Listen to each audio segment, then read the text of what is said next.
الحمدللہ رب العالمین والصلاة والسلام علی رسولہ الکریم اما بعد۔ محرم الحرام یہ قمری مہینوں کا پہلا مہینہ ہے۔ محرم الحرام یہ حرمت والے 4 مہینوں میں سے ایک مہینہ ہے۔ اسی طرح محرم الحرام کو اللہ کا مہینہ کہا گیا ہے، جیسے کہ حدیث کے اندر آیا ہے۔ اللہ کے نبی صلی اللہ علیہ وسلم نے فرمایا کہ یہ مہینہ اللہ کا مہینہ ہے۔ محرم الحرام کے بارے میں اللہ رب العالمین نے سورۃ توبہ میں بیان فرما دیا ہے، ان عدۃ الشہور عند اللہ 12 شہرا فی کتاب اللہ یوم خلق السماوات والارض منها 4 حرم ذالک دین القیم فلا تظلموا فیہن انفسکم، کہ مہینوں کی گنتی اللہ رب العالمین کے یہاں 12 ہیں۔ کتنے ہیں؟ 12 ہیں کتاب اللہ میں، یعنی فی کتاب اللہ، اللہ رب العالمین کے یہاں 12 ہے، اور یہ اسی دن سے ہیں 12 جس دن سے اللہ رب العالمین نے آسمانوں اور زمین کو بنایا ہے، اور یہی مضبوط دن ہیں جن میں سے 4 حرمت والے ہیں۔ لہٰذا ان حرمت والے مہینوں میں اپنی جانوں پر ظلم نہ کرو، فلا تظلموا فیہن انفسکم، اپنی جانوں پر ظلم نہ کرو۔ صحیح بخاری اور مسلم میں ابو بکر رضی اللہ تعالی عنہ سے حدیث ہے کہ اللہ کے نبی صلی اللہ علیہ وسلم نے فرمایا، ان الزمان قد استدار کہیت یوم خلق السماوات والارض السنہ 12 شہرا، کہ اللہ کے نبی صلی اللہ علیہ وسلم نے فرمایا کہ زمانہ گھوم گھام کر کے اپنی اصلی حالت پر آ گیا۔ مسئلہ کیا تھا کہ اللہ کے نبی صلی اللہ علیہ وسلم حج کرنے کے لیے جب گئے نا، تو کون سا مہینہ تھا؟ ذوالحج کا مہینہ تھا۔ ذوالحج کے مہینے میں اللہ کے نبی صلی اللہ علیہ وسلم حج میں گئے تھے۔ جاہلیت کے جو لوگ تھے مہینے کو آگے پیچھے کر دیتے تھے، جیسے 4 حرمت والے مہینے ہیں، تو ان مہینوں کی تقدس ان کے یہاں بھی تھی کہ وہ لوگ عزت و احترام دیتے تھے، کرتے تھے، لیکن کیا کرتے تھے 3 مہینے مسلسل ان کے لیے بیٹھنا مشکل ہو جاتا، لڑاکو قوم تھی، اس لیے وہ کیا کرتے کہ آگے پیچھے، کبھی محرم کو سفر کی جگہ لا کر کے رکھ دیتے اور کبھی سفر کو محرم کی جگہ لا کر کے رکھ دیتے۔ تو اللہ کے نبی صلی اللہ علیہ وسلم جب حج میں گئے تو وہ مہینہ ذوالحج کا مہینہ تھا، جس مہینے میں ابھی ہم حج کرتے ہیں۔ تو اللہ کے نبی صلی اللہ علیہ وسلم نے وہی فرمایا کہ اب مہینہ گھوم گھام کر کے اپنی اصلی حالت پر آ گیا ہے، اب اسی تسلسل سے، اسی سلسلے سے اب چلے گا، اور آگے پیچھے کرنا یہ صحیح نہیں ہوگا، جس کے بارے میں قرآن میں اگلی آیت میں سورۃ توبہ میں ہی فرما دیا اللہ رب العالمین نے کہ انما النسیء زیادۃ فی الکفر، کہ مہینے کو آگے پیچھے کرنا یہ کفر کے اندر زیادتی ہے۔ تو یہ جو ابھی تسلسل چل رہا ہے نا، ابھی یہی تسلسل اللہ رب العالمین کے یہاں ہے، یعنی محرم یہ قمری مہینہ کا پہلا مہینہ ہے، یہی تسلسل ہے۔ اس مہینے کی فضیلت اللہ رب العالمین کے یہاں پہلے سے ہے، اور آپ جانتے ہیں کہ اللہ کے نبی صلی اللہ علیہ وسلم جب مکہ میں تھے تو مکہ میں بھی عاشورہ کا روزہ رکھتے تھے۔ بہت سارے لوگ کیا سمجھتے ہیں کہ اس مہینے کی فضیلت حضرت حسین رضی اللہ تعالی عنہ کی شہادت سے ہوئی ہے، حالانکہ یہ بات غلط ہے۔ حضرت حسین رضی اللہ تعالی عنہ کی شہادت ہوئی ہے، یہ الگ بات ہے، لیکن یہ جو حرمت والے مہینے ہیں اس کی فضیلت پہلے سے ہے۔ اور ابو بکر رضی اللہ تعالی عنہ کی جو حدیث ہے اس میں بتلایا گیا ہے کہ 4 حرمت والے مہینے کون کون سے ہیں۔ 3 تو پے در پہ ہیں، ذوالقعدہ، ذوالحجہ، محرم۔ محرم یہ تیسرا مہینہ ہے، حرمت والے مہینوں میں سے تیسرا مہینہ، اور چوتھا مہینہ کون سا ہے؟ رجب۔ شعبان سے پہلے کا جو مہینہ ہے وہ رجب، یہ چوتھا مہینہ ہے۔ یہ 4 حرمت والے مہینے ہیں جو اللہ رب العالمین کے یہاں کب سے ہے؟ جب سے اللہ رب العالمین نے آسمان و زمین کو بنایا ہے۔ اور اس مہینے کی فضیلت ہمیشہ سے حضرت حسین رضی اللہ تعالیٰ عنہ کی شہادت سے نہیں ہے کہ حضرت حسین رضی اللہ تعالیٰ عنہ شہید ہوئے تو اس کی وجہ سے اس کی فضیلت ہوئی۔ اس مہینے کی فضیلت کے بارے میں صحیح مسلم میں ابو ہریرہ رضی اللہ تعالیٰ عنہ کی حدیث ہے کہ نبی صلی اللہ علیہ وسلم نے فرمایا، افضل الصیام بعد رمضان شہر اللہ المحرم و افضل الصلاۃ بعد الفریضہ صلاۃ اللیل، کہ رمضان کے بعد جس روزے کی سب سے زیادہ فضیلت ہے وہ محرم کا روزہ ہے۔ محرم جو کہ اللہ کا مہینہ ہے، شہر اللہ المحرم، اس محرم کو اللہ کا مہینہ کہا گیا ہے، تو اس مہینے کے روزے کی فضیلت رمضان کے بعد ہے۔ اور فرض نمازوں کے بعد جس نماز کی سب سے زیادہ فضیلت ہے وہ ہے رات کی نماز، تہجد کی زیادہ فضیلت ہے فرض کے بعد۔ تو اس مہینے کے روزے کی فضیلت اللہ کے نبی صلی اللہ علیہ وسلم سے ثابت ہے۔ ہاں، روزہ کب رکھا جائے نہ رکھا جائے اس سلسلے میں آپ کئی ایک اقوال پائیں گے، کئی ایک قول پائیں گے آپ اس سلسلے میں۔ کسی نے کہا کہ صرف 9 کو روزہ رکھا جائے گا، کسی نے کہا کہ نہیں 10 کو روزہ رکھا جائے گا، کسی نے کہا کہ 9 اور 10 دونوں کو روزہ رکھا جائے گا، کسی نے کہا کہ 10 اور 11 کو رکھا جائے گا، کسی نے کہا کہ 9 10 11 3، یعنی گویا کہ 5 قول بن جاتے ہیں، 5 قول بن جاتے ہیں اس میں۔ 9 حدیث کے اندر ہے، حدیث دیکھ لیتے ہیں۔ عبداللہ ابن عباس رضی اللہ تعالی عنہما بیان فرماتے ہیں، اور میں پہلے بتایا کہ یہ روزہ اللہ کے نبی صلی اللہ علیہ وسلم مکہ سے مدینہ ہجرت کرنے سے پہلے مکہ میں بھی رکھتے تھے اور قریش بھی رکھتے تھے، یہ روزہ رکھتے تھے۔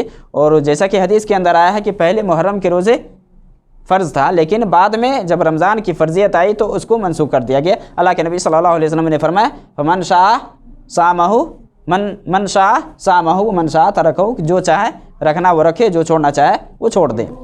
اس روزے کے بارے میں عبداللہ ابن عباس رضی اللہ تعالی عنہما بیان فرماتے ہیں، صحیح مسلم میں حدیث ہے کہ قدم النبی صلی اللہ علیہ وسلم المدینۃ فرأى الیہود تصوم یوم عاشوراء، کہ اللہ کے نبی صلی اللہ علیہ وسلم جب مکہ سے مدینہ تشریف لائے، ہجرت کر کے جب مدینہ پہنچے تو آپ صلی اللہ علیہ وسلم نے یہود کو روزہ رکھتے ہوئے پایا۔ کس دن؟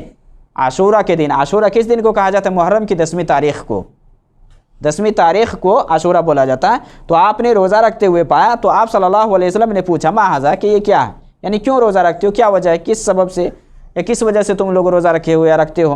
تو قالوا ھذا یوم صالح ھذا یوم نجى اللہ بنی اسرائیل، کہ یہ بہت ہی اچھا دن ہے، یہ دن بہت اچھا ہے، اور یہ وہ دن ہے جس دن اللہ رب العالمین نے بنی اسرائیل کو نجات دیا تھا۔ کس سے؟ فرعون سے یا فرعونیوں سے، ان کے ظلم و ستم سے اللہ رب العالمین نے ان کو بچایا، نجات دیا۔ فصامہ موسیٰ، تو موسیٰ علیہ السلام نے اس دن کا روزہ رکھا۔ کس دن؟ یوم عاشوراء کے دن، یعنی عاشوراء کا دن ہی تھا جس دن اللہ رب العالمین نے بنو اسرائیل کو نجات دی۔ اللہ کے نبی صلی اللہ علیہ وسلم نے فرمایا فانا احق بموسیٰ منکم، کہ میں تم لوگوں سے زیادہ حق موسیٰ سے رکھتا ہوں، یعنی موسیٰ سے میرا زیادہ تعلق ہے، تو میں تو زیادہ حق رکھتا ہوں۔ تو آپ صلی اللہ علیہ وسلم نے روزہ رکھا، وہ امر بصیامہ، اور آپ نے روزہ رکھنے کا حکم بھی دیا، تو صحابہ بھی روزہ رکھتے تھے۔ اللہ کے نبی صلی اللہ علیہ وسلم مکہ سے جب مدینہ آئے تو شروع میں چونکہ اللہ کے نبی صلی اللہ علیہ وسلم مشرکین کی مخالفت کرتے تھے۔ دیکھیے شروع میں جہاں حکم نازل نہیں ہوا ہوتا تو اللہ کے نبی صلی اللہ علیہ وسلم اہل کتاب کی موافقت میں کوئی کام کرتے، جس طرح سے اہل کتاب کرتے اس حساب سے اللہ کے نبی صلی اللہ علیہ وسلم کرتے، مشرکین کی مخالفت کرتے۔ لیکن جب حکم ہو جاتا کہ نہیں یہاں آپ یہ یہودی یا اہل کتاب کی آپ مخالفت کریں تو وہاں اللہ کے نبی صلی اللہ علیہ وسلم مخالفت کرتے۔ تو شروع میں چونکہ یہود بھی روزہ رکھتے تھے، اللہ کے نبی صلی اللہ علیہ وسلم بھی روزہ رکھے مدینہ پہنچنے کے بعد بھی۔ لاسٹ ایئر کا یا لاسٹ سال کا جب معاملہ آیا تو اللہ کے نبی صلی اللہ علیہ وسلم نے جب روزہ رکھا تو صحابہ نے کیا کہا کہ اللہ کے نبی صلی اللہ علیہ وسلم یہ تو وہ دن ہے جس دن کی تعظیم یہود بھی کرتے ہیں، نصرانی بھی کرتے ہیں۔ تو اللہ کے نبی صلی اللہ علیہ وسلم نے کیا فرمایا کہ اگر میں آئندہ سال تک زندہ رہا تو یہود کی مخالفت کرتے ہوئے یا نصرانی کی اہل کتاب کی مخالفت کرتے ہوئے میں 9 کو بھی روزہ رکھوں گا۔ حدیث ہے صحیح مسلم میں، ہی نصام رسول اللہ صلی اللہ علیہ وسلم یوم عاشوراء وامر بصیامہ، کہ اللہ کے نبی صلی اللہ علیہ وسلم نے جب عاشوراء کو روزہ رکھا اور روزہ رکھنے کا آپ نے حکم دیا، قالوا صحابہ نے یہ کہا کہ یا رسول اللہ، کیا اللہ کے رسول صلی اللہ علیہ وسلم انہ یوم تعظمہ الیہود والنصارى، کہ یہ وہ دن ہے جس دن کی تعظیم یہودی اور نصرانی بھی کرتے ہیں، یہودی اور نصرانی بھی کرتے ہیں۔ فقال رسول اللہ صلی اللہ علیہ وسلم فإذا كان العام المقبل انشاءاللہ صمنا اليوم التاسع، کہ انشاءاللہ آئندہ سال اگر موقع ملا تو میں 9 کو بھی روزہ رکھوں گا۔ کس کو؟ یعنی محرم کی 9ویں تاریخ کو بھی روزہ رکھوں گا۔ تو اگلے سال آنے سے پہلے اللہ کے نبی صلی اللہ علیہ وسلم کا انتقال ہو گیا۔ یہاں اللہ کے نبی صلی اللہ علیہ وسلم سے ایک ثابت یہ ہے کہ آپ نے فرمایا کہ میں روزہ رکھوں گا، گویا کہ یہ بھی ایک سنت ہے۔ 10 کو تو آپ روزہ رکھتے تھے، 9 کو روزہ رکھنے کی آپ نے خواہش ظاہر کی، لیکن چونکہ محرم آنے سے پہلے آپ کا انتقال ہو گیا، آپ روزہ رکھ نہیں پائے، تو یہ بھی ایک سنت ہے۔ تو اس سلسلے میں تو بالکل مسئلہ واضح ہے کہ 2 دن یعنی 1/9 کو روزہ رکھنے کی جو بات ہے یہ یہودی اور نصرانی کی مخالفت میں، اہل کتاب کی مخالفت میں آپ نے کہا روزہ رکھوں گا۔ گویا کہ روزہ کا جو سنت طریقہ ہے وہ 9 اور 10 ہے۔ کیا ہے؟ 9 اور 10 ہے۔ بعض روایت کے اندر جیسے ابن خزیمہ اور مسند احمد وغیرہ کے اندر آتا ہے کہ روزہ رکھو، یہودی کی مخالفت کرو، 1 دن پہلے اور 1 دن بعد، یعنی عاشورہ سے 1 دن پہلے یا 1 دن بعد روزہ رکھو، 1 دن بعد اور 1 دن پہلے، ان میں سے روزہ رکھو۔ یہ جو روایت ہے اس روایت کے سلسلے میں محدثین نے کلام کیا ہے، بلکہ بہت سارے محدثین نے، شیخ البانی نے صحیح الجامع میں، اسی طرح شیخ شعیب ارناؤت نے، اسی طرح شوکانی وغیرہ نے اس روایت کو صحیح نہیں مانا ہے۔ سنت یہی ہے کہ آدمی 9 کو روزہ رکھے اور 9 کے ساتھ 10 کو تو روزہ رکھے، لیکن 10 کے ساتھ اگر 9 ملا لیتا ہے تو یہ بہتر ہے، ورنہ اگر کوئی صرف 10 کو ہی رکھ لیتا ہے تو 10 کے روزہ رکھنے کی کیا فضیلت ہے؟ اللہ کے نبی صلی اللہ علیہ وسلم کی حدیث ہے صحیح مسلم میں کہ صیام یوم عاشورہ احتسب علی اللہ ان یکفر السنۃ التی قبلہ، گزشتہ 1 سال کا گناہ معاف ہوتا ہے ایک روزہ رکھنے کی وجہ سے۔ ایک روزہ سے یوم عاشورہ یعنی محرم کی 10ویں تاریخ کو اگر 1 روزہ رکھتے ہیں آپ تو اس سے پچھلے 1 سال کے گناہ معاف ہوتے ہیں۔ ذوالحجہ کے 1 دن کے روزہ سے 2 سال کے گناہ معاف ہوتے ہیں، لیکن عاشورہ میں 1 سال کے گناہ معاف ہوتے ہیں پچھلے۔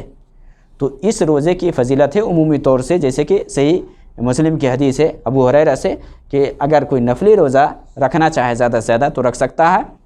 عاشورہ کے حوالے سے خاص کر کے اگر 10 کو آپ رکھتے ہیں تو انشاءاللہ یہ فضیلت آپ کو حاصل ہے۔ ہاں 9 کو بھی آپ 10 کے ساتھ ملا لیتے ہیں تو یہ بہتر کہا جائے گا۔ ویسے ابن القیم وغیرہ نے زاد المعاد میں ذکر کیا ہے کہ اکمل طریقہ روزے کے 9 10 11، جیسے میں شروع میں ہی بتایا تھا قول کہ کچھ لوگ 9 10 11 کو یعنی تینوں کو مانتے ہیں، اور ابن قیم نے یہی کہا کہ اکمل یہ ہے کہ 9 10 11 3 دن روزے رکھا جائے، یہ ہے۔ تو سنت سے جو ثابت ہوتا ہے وہ یہی ہے کہ 9 اور 10 تو اسی کے حساب سے آدمی کو روزہ رکھنا چاہیے، اور روزہ رکھنے کی یہ فضیلت ہے۔ اللہ رب العالمین ہمیں نیکی کرنے کی توفیق دے۔ وصلی اللہ علیہ